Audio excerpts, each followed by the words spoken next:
जिस गांव को बचाने के लिए हाईकोर्ट को एक साल में 5वीं बार आदेश देना पड़े, वहां सरकार क्या कर रही है। आज फिर हाईकोर्ट ने किन्नौर के लीपा गांव में डीसी और एचपीपीसीएल को कहा है, 2 नई मशीनें तुरंत लगाओ, मलबा हटाओ, पानी रोको। लेकिन असली सवाल ये नहीं कि मशीनें कब पहुंचेंगी, असली सवाल ये है कि जिस झील ने पूरे गांव को खतरे में डाला वो बनी किसकी वजह से है। सितंबर से लेकर आज तक कोर्ट को बार बार क्यों बोलना पड़ा, जबकि फंड में पैसा पहले से पड़ा है, और जो साइंटिफिक रिपोर्ट फरवरी में ही आ गई थी उस पर अमल क्यों नहीं हुआ। आज हम इसी की पूरी टाइमलाइन खोलेंगे, वो सवाल जो कोर्ट खुद पूछ रहा है। वीडियो शुरू करने से पहले हमें कमेंट में जरूर बताएं कि आप हिमाचल के किस हिस्से से वीडियो देख रहे हैं, या देश के किसी और हिस्से से कमेंट में जरूर लिखिए, और साथ में जय हिंद जय हिमाचल लिखना मत भूलिए। पहले शुरुआत से समझते हैं। सितंबर 2025 में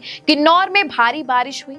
लिप्पा गांव के पास 2 नाले मलबे से पूरी तरह जाम हो गए। ग्रामीणों का आरोप है कि ये मलबा सिर्फ प्राकृतिक नहीं था, बल्कि एचपीपीसीएल यानी हिमाचल प्रदेश पावर कॉरपोरेशन के काशांग हाइड्रो प्रोजेक्ट के निर्माण कार्य से डाला गया मलबा भी इसमें शामिल था। नालों के जाम होने से सतलुज बेसिन में एक कृत्रिम झील बन गई। ये झील किसी प्राकृतिक आपदा का नतीजा नहीं थी, बल्कि सीधे तौर पर एक सरकारी कंपनी के प्रोजेक्ट से जुड़ा मामला था। यहाँ से ये कहानी सिर्फ मौसम की खबर से आगे बढ़कर जवाबदेही की कहानी बन जाती। गांव वालों ने इसकी शिकायत की और हाईकोर्ट ने इस शिकायती पत्र को सीधे जनहित याचिका मान लिया। चीफ जस्टिस गुरमीत सिंह सांधवालिया की बेंच ने मामला अपने हाथ में लिया। अक्टूबर 2025 में कोर्ट ने पहला आदेश दिया। जल शक्ति विभाग को कहा गया कि तुरंत मशीनें लगाई जाएं। 17 से 19 अक्टूबर तक एक जीसीबी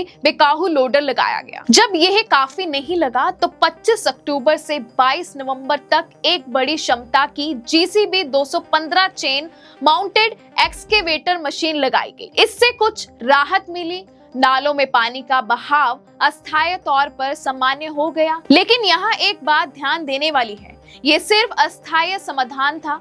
असली समस्या यानी वो पूरा इलाका जो भूस्खलन के लिए संवेदनशील है, वो जस की तस बनी रही। फरवरी 2026 में जियोलॉजिकल सर्वे ऑफ इंडिया यानी जीएसआई ने अपनी असेसमेंट रिपोर्ट सौंपी। इस रिपोर्ट में साफ लिखा था कि पेजर खड्ड का पूरा कैचमेंट एरिया जो करीब 37 वर्ग किलोमीटर में फैला है, वहाँ की ढलानें खड़ी और अस्थिर हैं, मिट्टी ढीली है, कटाव और मलबा बहने की क्षमता बहुत ज्यादा है और भूस्खलन का खतरा हमेशा बना रहेगा। जीएसआई ने सिर्फ चेतावनी नहीं दी, बल्कि अगले मॉनसून से पहले एक स्थायी सुरक्षा तंत्र बनाने के लिए 12 ठोस सिफारिशें भी दी। यानी सरकार के पास साफ रोड मैप था कि क्या करना है और कब तक करना है। लेकिन खुद हाईकोर्ट ने अपनी टिप्पणी में कहा कि राज्य के अधिकारियों ने इन सिफारिशों पर पर्याप्त कदम नहीं उठाए। ये लाइन बहुत महत्वपूर्ण है, क्योंकि यह कोर्ट का अपना निष्कर्ष है, कोई विपक्ष का आरोप नहीं। नतीजा वही हुआ जिसकी आशंका जताई गई थी। 9 और 10 जुलाई 2026 को फिर भारी बारिश हुई और पेंजर खड्ड में फिर से मलबा और बाढ़ जैसे हालात बन गए। इस बार लीपा गांव को जोड़ने वाला करीब 100 मीटर लंबा लोहे का पुल पूरी तरह खतरे में आ गया। आसपास के घरों में मलबा घुस गया और प्रशासन को फिर से लोगों को सुरक्षित जगहों पर शिफ्ट करना पड़ा। इसी दौरान पास के कूपा गांव में भी भूस्खलन हुआ, जहां 3 घरों पर सीधे चट्टानें गिरी और 38 लोगों को हटाना पड़ा। ये सिर्फ एक इलाके की घटना नहीं, बल्कि पूरे किन्नौर में बारिश के मौसम में बार बार दोहराए जाने वाला पैटर्न बनता जा रहा है। इसी घटना के बाद 14 जुलाई को कोर्ट ने फिर आदेश दिया कि डीसी किन्नौर खुद कोर्ट में पेश होकर बताए कि प्रशासन ने अब तक क्या किया है। डीसी अरुण कुमार शर्मा ने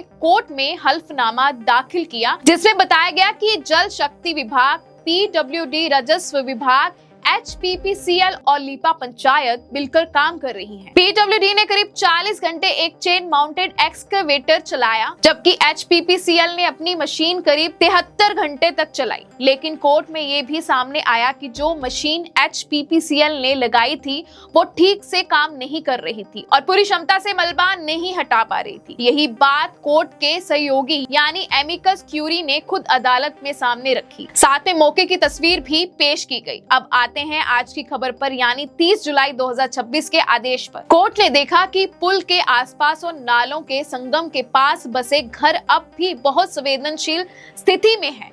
इसलिए कोर्ट ने सीधा आदेश दिया कि डीसी किन्नौर और जी और HPPCL दोनों मिलकर 2 और मशीनें उसी क्षमता की मौके पर तुरंत लगाएं, ताकि मलबा हटाने और पानी के जमाव को रोकने का काम तेजी से हो सके। साथ ही कोर्ट ने ये भी नोट किया कि फिलहाल 10 ऐसे घर चिन्हित किए गए हैं जो सबसे ज्यादा खतरे में हैं। इन घरों के लिए समय पर चेतावनी देने, लगातार निगरानी रखने और जरूरत पड़ने पर अस्थायी रूप से शिफ्ट करने का इंतजाम किया गया है। लेकिन इस पूरी सुनवाई में एक आंकड़ा है जो सबसे ज्यादा ध्यान खींचता है। कोर्ट ने बताया कि लोकल एरिया डेवलपमेंट फंड में करीब 5 करोड़ रुपए पहले से मौजूद हैं। इसके बावजूद ड्रेजिंग, RCC और कैबियन प्रोटेक्शन स्ट्रक्चर, रिवर ट्रेनिंग और बैंक प्रोटेक्शन जैसे स्थायी कामों के लिए जो प्रस्ताव तैयार किया गया है उसकी लागत 18 करोड़ 67 लाख रुपए है और ये प्रस्ताव अभी भी अटका हुआ है, यानी पैसा मौजूद है, प्लान भी तैयार है, लेकिन काम शुरू नहीं हुआ। कोर्ट ने आदेश दिया है कि डिटेल प्रोजेक्ट्स रिपोर्ट यानी DPR 21 अगस्त तक state disaster mitigation fund portal पर जमा करनी होगी। मामले की अगली सुनवाई 31 अगस्त को होगी।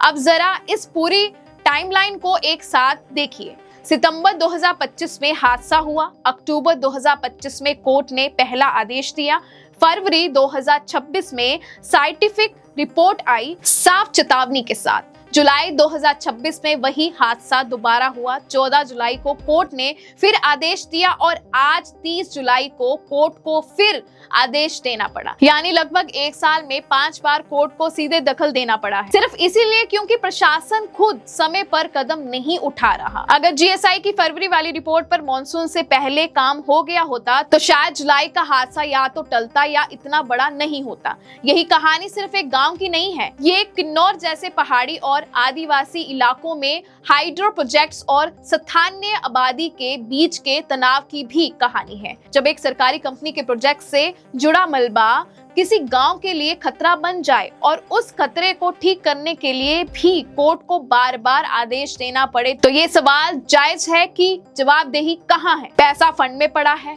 वैज्ञानिक रिपोर्ट सिफारिश के साथ मौजूद है, फिर भी ग्राउंड पर काम की रफ्तार इतनी धीमी क्यों है? फिलहाल के लिए राहत की बात इतनी है कि कोर्ट लगातार इस मामले पर नजर रखे हुए हैं। 2 नई मशीनें जल्द ही मौके पर पहुंचेंगी और 10 संवेदनशील घरों की निगरानी हो रही है, लेकिन असली टेस्ट अगली सुनवाई में होगा, यानी 31 अगस्त को, जब ये देखा जाएगा कि 21 अगस्त तक DPR जमा हुआ या नहीं और स्थायी समाधान की दिशा में असल में कोई ठोस कदम उठा या नहीं। ये स्टोरी अभी खत्म नहीं हुई है, अगली सुनवाई पर हम फिर आपको अपडेट देंगे। अगर आपको लगता है कि ये सिर्फ एक गांव की समस्या नहीं बल्कि पूरी पहाड़ी हिमाचल में हाइड्रो प्रोजेक्ट से जुड़ी बड़ी लापरवाही की मिसाल है तो कमेंट में जरूर बताएं। वीडियो को लाइक करें, बैठक हिमाचल उत्तराखंड चैनल को सब्सक्राइब करें ताकि किन्नौर से जुड़ी हर अपडेट आप तक सबसे पहले पहुंचे। मैं हूं भावना, तब तक रखें अपना ध्यान। नमस्कार।